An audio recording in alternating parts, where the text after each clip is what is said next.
In June 1972, a woman appeared in Cedars-Sinai Hospital in nothing but a white, blood-covered gown.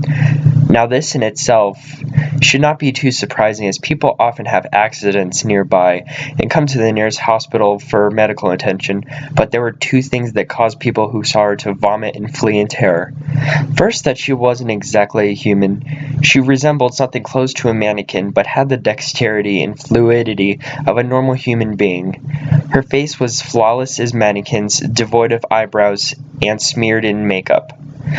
There's a kitten clamped in her jaws so unnaturally tight that no teeth could be seen, and the blood was squirting out all over her gown and onto the floor. She then pulled it out of her mouth, tossed it aside, and collapsed.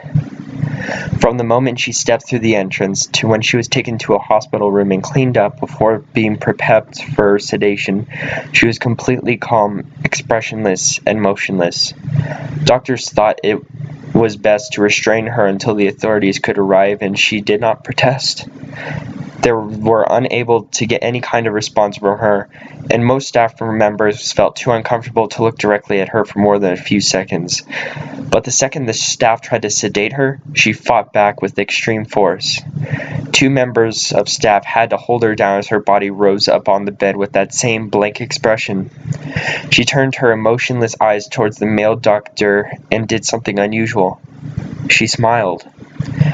As she did, the female doctor screamed and let go out of shock. The woman's mouth were not human teeth, but long, sharp spikes, too long for her mouth to close fully without causing any damage.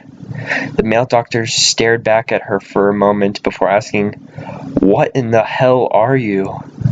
She cracked her neck down with her shoulder to observe him, still smiling. There was a long pause. The security had been alerted and could only be heard coming down the hallway. As he heard them approach, she darted forward, sinking her teeth into the front of his throat, ripping out his jugular and letting him fall to the floor, gasping for air as he choked on his own blood. She stood up and leaned over to him, her face coming dangerously close as the life faded from his eyes. She leaned closer and whispered in his ear, "I am God." The doctor's eyes filled with fear as he watched her calmly walk away to greet the security men.